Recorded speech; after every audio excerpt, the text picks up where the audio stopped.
Kam sjell recetën origjinale të lamagjonit, një ushqim i vjetër turk, në një përgatitje thjesht, me marrim pak kohë gjatë pjekjes, bëhen shumë të shijshme. Besoj se kam ju pëlqyer receta kur ta shih në video në vazhdim. Filloj me përgatitjen e një enë të madhe, shtoj një lugë gjelle të mbushur plot me moja buke, një lugë gjelle me sheqer, pra sheqeri ndihmon që të aktivizohet moja bukës, një gotë 110 ml me ujë të vakët, uji zgëzon të jetë nxehtë asesi, dhe një gotë 200 ml me qumësht të vakët. Pra në fillim përgatitet brumi i lamagjonit dhe masën tash me një tel dore e përzim pak që të aktivizohet moja e bukës. Mjaftueshëm kam bërë përzimjen, tash ja shtoj në millin. Masat e millit asnjëherë nuk dihen fikse, dikon rreth 500 gram do na duan, për atë arsye shtojna kështu pjesë. Shtoj një pjesë dhe ja shtoj një lugë të mesme të mbushur plot me krep dhe e punoj kështu direkt brumin me dorë. Shtoj pjesën tjetër.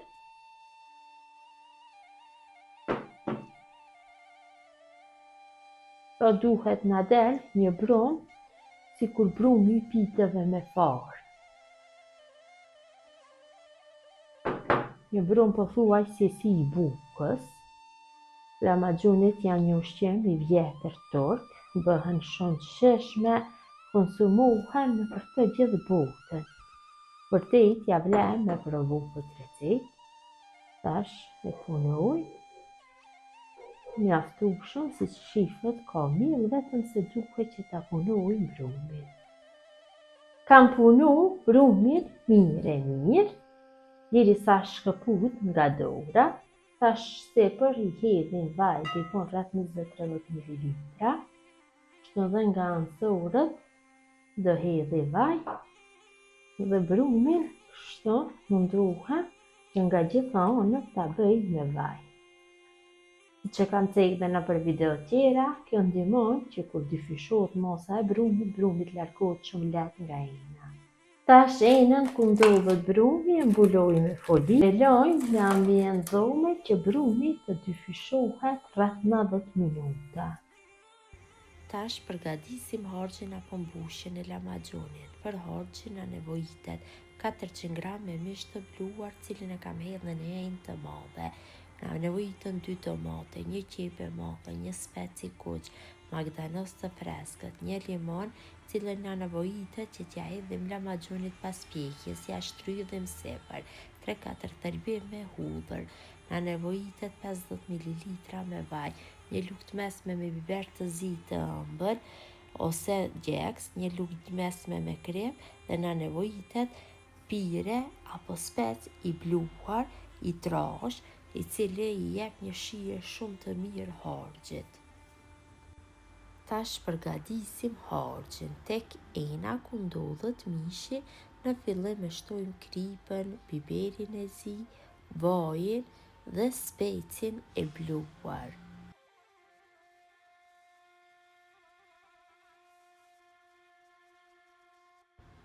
Marrim një blender dhe fillojmë që të bëjmë bluarjen e perimëve.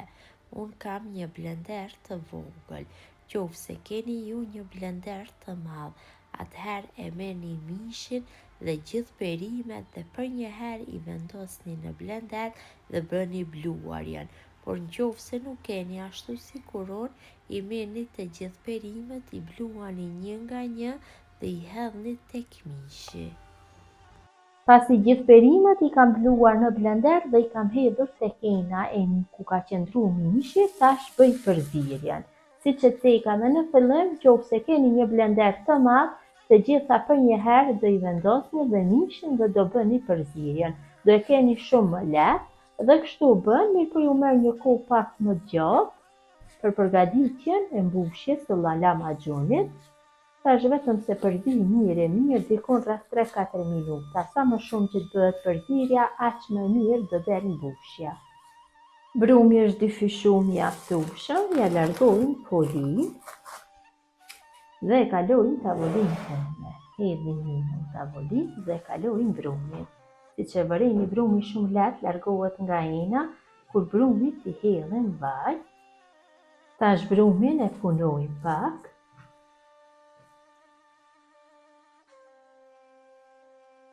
Mjaftueshëm e kam rrokollis tek milli, shbër i limuar dhe ta shëndoj në kuleç.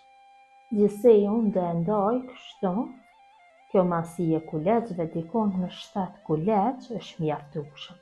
Ju mund ta ndani edhe në 12, nëse doni që t'i bëni më të vogla, mirëpo do i bëj kështu më të mëdha, varet nga dëshira se si i doni.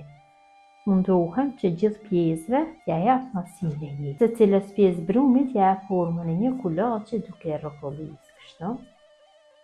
Sa t'i bëhet një formë e lëmuar. Këtë mënyrë veprojnë tutje me të gjitha.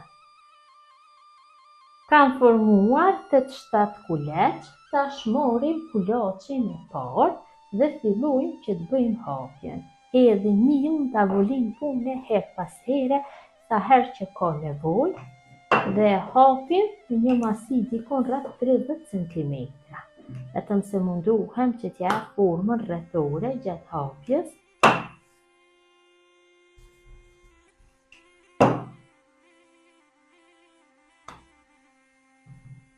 Kam hapur petën në masinë e dëshiruar dhe kam vendosur në tepsi. Tepsi kam vendosur letër përpjekje, do e keni më lehtë kur ta bëni pastrimin e tepsisë. Tash kalojna mbushjen. Mbushjen mund ta përhapni kështu me një shpakull kuzhine ose me dorë, varet se si doni që të veproni. Dikon 2 lugë gjelle mbushura flo 2-3 janë mjaftueshëm për një petë. Vetëm se përhapi mirë nga gjithë anët. Duhem që t'ja jap trashësinë e njëjtë nga gjithë anët. Kam përhapur mbushjen në përgjithësi përfaqen e brumit dhe lamaxhuni është gati për pjekje. Kam nxjerr furrën në 220 gradë në atë temperaturë do e pjeki për 15 minuta. Gjatë kohës që bëjmë pjekjen, përgatisim tjetrën pjesë dhe në këtë mënyrë i pjekim dhe i përgatisim gjithë lamaxhunit. Mënyra e njëjtë është të gjitha, i hapim në masinë e dëshiruar, ju kalojmë mbushjen. Kështu vazhdojmë tutje në mënyrën e njëjtë.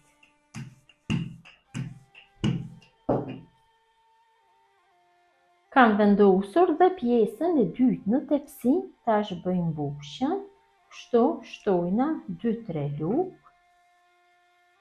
dhe i përhapim me dorë me anë të shpakullës, varet se si doni. Derisa lamaxhuni është në pjekje, ne kemi përgatitur lamaxhunin e dytë. Largojmë tash të parën dhe vendosim të dytën dhe në këtë mënyrë i përgatisim dhe i pjekim të gjitha.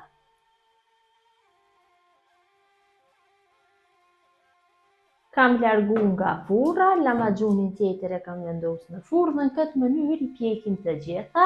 Pas pjekjes i rendisim njërën mbi tjetrën që të rrinë të ngrohta dhe do zbuten njëkohësisht kur bëhet renditja njërës mbi tjetrës.